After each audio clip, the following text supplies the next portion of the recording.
Global concerts, इन्हें देखते हुए भारत फिलहाल इस सेक्टर में ना खिलाड़ी जरूर है, लेकिन उसका भविष्य अब उज्जवल नजर आएगा। कई रिपोर्ट्स का जिक्र भी हमने किया है जो आगे की रूपरेखा को दिखाता है। बीते दिनों कई म्यूजिक कॉन्सर्ट्स का ऐलान किया गया है और कुछ ग्लोबल स्टार्स पहली बार आएंगे। इनमें Maroon 5, Green Day, Shawn Mendes, Louis Tomlinson जैसे नाम शामिल हैं और इसके अलावा कोल्डप्ले, दुआ लिपा, एड शीरन जैसे इंटरनेशनल स्टार्स फिर से भारत में परफॉर्म कर रहे हैं। देश में दिलजीत दोसांझ, मोनाली ठाकुर और करण औजला जैसे स्थानीय कलाकारों ने इस ट्रेंड को आगे बढ़ाने का कहीं ना कहीं एक बहुत बड़ा काम कर दिया है। आप देखें कि बीते सालों में ग्लोबल और लोकल स्टार्स को शामिल करने वाले इतने बड़े पैमाने की म्यूजिक कॉन्सर्ट्स आज तक नहीं देखे गए, जिसमें अब तेजी आई है। टिकटिंग प्लेटफॉर्म की एक हालिया रिपोर्ट कहती है कि लाइव इवेंट या कॉन्सर्ट से इनकम में 9.5 गुना बढ़ोतरी हुई है और कोरोना महामारी के बाद विशेष रूप से इसमें तेजी देखी गई। अब लोग घरों से बाहर निकलकर लाइव परफॉर्मेंस देखना चाहते हैं और इसके लिए महंगी टिकट लेने को भी वो तैयार हैं। लाइव इवेंट से रेवेन्यू हासिल करने के मामले में भारत, दक्षिण कोरिया, फ्रांस और ऑस्ट्रेलिया से आगे 7वें स्थान पर हासिल किया है अपना स्थान। यहाँ की आबादी, स्थिर मुद्रा और पर्यटन के लिए अनुकूल माहौल के चलते भारत कॉन्सर्ट के लिए एक पसंदीदा सेंटर बन गया है। साउथ कोरिया को इकोनॉमी को वहां होने वाले कॉन्सर्ट के जरिए बड़ा बूस्ट मिला है।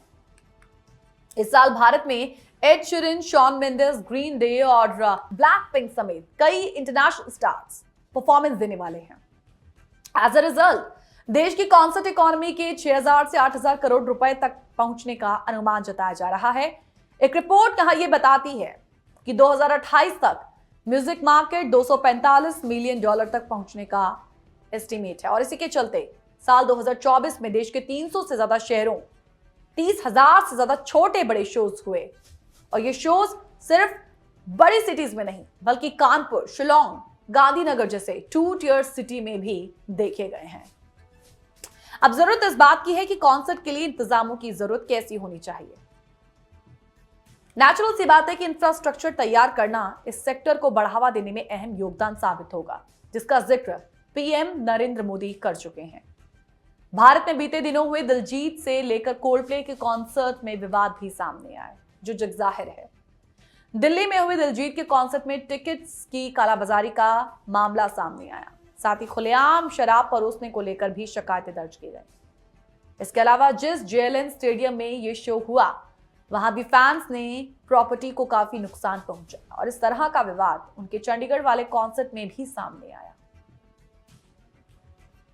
इसी तरह सिंगर मोनाली ठाकुर ने दिसंबर में वाराणसी के कॉन्सर्ट को बीच में छोड़ दिया क्योंकि उनके ऑर्गेनाइजर्स पर बद इंतजामी का आरोप लगाया गया। कहा गया कि लोगों ने पैसा कमाने के मकसद से स्टेज समेत बाकी इंतजामों में नेग्लिजेंस बरती है और इस कॉन्सर्ट को बीच में छोड़ने के लिए मोनाली ने अपने फैंस से माफी भी मांगी। इसी तरह का विवाद पंजाबी सिंगर करण औजला के कॉन्सर्ट में हुआ, जहां पुलिस ने ज्यादा शोर को लेकर आयोजकों को समन जारी किया। कुल मिलाकर देश में होने वाले कॉन्सर्ट के लिए न सिर्फ इंफ्रास्ट्रक्चर बल्कि ट्रैफिक जाम भी जुड़ी समस्या है, बहुत बड़ी समस्या है। जिस भी शहर में ऐसे कॉन्सर्ट होते हैं वहां लोगों को लंबे ट्रैफिक जाम से गुजरना पड़ता है और इसके अलावा अत्यधिक भीड़ और धक्का मुक्की की वजह से कई लोग खुद को सेफ भी महसूस नहीं कर पाते। इवेंट वाली जगहों पर टॉयलेट्स की हालत भी खस्ता हाल हो जाती है क्योंकि इतने बड़े क्राउड मैनेजमेंट को लेकर पर्याप्त इंतजामों की कमी रहती है। ऐसे में इन सभी दिक्कतों के पीछे वजह भारत में लाइव कॉन्सर्ट के लिए तय स्थानों का ना होना है। देश भर में ऐसे इवेंट किसी स्टेडियम या ओपन ग्राउंड में किए जाते हैं जो म्यूजिक इवेंट की नीड्स के हिसाब से मुफीद नहीं, तो ऐसी जगहों को सिर्फ अस्थायी तौर पर इस्तेमाल किया जाता है और इसी वजह से वहां बैठने के इंतजामों से लेकर बाकी फैसिलिटीज इंटरनेशनल पैरामीटर्स का सामना करने में फेल साबित होती हैं।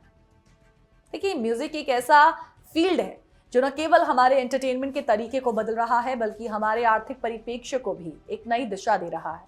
आर्थिक परिप्रेक्ष्य से हमारे कहने का मतलब है इकोनॉमी के पर्सपेक्टिव को एक नई दिशा देना। म्यूजिक कॉन्सर्ट्स और लाइव इवेंट्स की बढ़ती लोकप्रियता ने कहीं ना कहीं प्रूव किया है कि म्यूजिक और आर्ट सिर्फ इमोशंस या कल्चरल साइट्स का आदान प्रदान नहीं है, बल्कि ये भारतीय इकोनॉमी को भी मजबूत कर रहा है।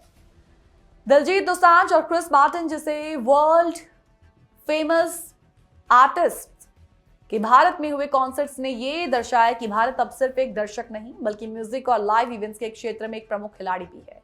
ये इवेंट्स केवल मनोरंजन से कहीं ज्यादा है। इन्होंने न केवल लाखों लोगों को एक साथ जोड़ा है बल्कि एक बड़ी आर्थिक क्रांति को भी जन्म दिया।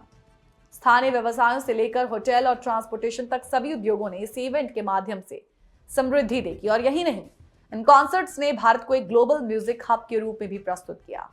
अगर हम भविष्य की ओर देखें तो हम देख सकते हैं कि लाइव म्यूजिक इवेंट्स और कॉन्सर्ट्स भारत के लिए एक स्थायी और बढ़ते हुए क्षेत्र बन चुके हैं। ये न केवल कलाकारों और फैंस के लिए बल्कि स्थानीय अर्थव्यवस्था और पर्यटन उद्योग के लिए बहुत सारे अवसर लेकर आ रहा है। और जैसे जैसे भारत में और बड़े अंतर्राष्ट्रीय इवेंट्स का आयोजन होगा, हम ये उम्मीद कर सकते हैं कि देश की सांस्कृतिक और आर्थिक ताकत और भी ज्यादा बढ़ जाएगी। लेकिन एक बात तो तय है कि संगीत की शक्ति को नकारा नहीं जा सकता। चाहे वो दिलजीत की पंजाबी धुन हो या क्रिस मार्टिन का सॉफ्ट रॉक, संगीत हर दिल को छूता है और अब ये हमारी अर्थव्यवस्था को भी ताकत दे रहा है।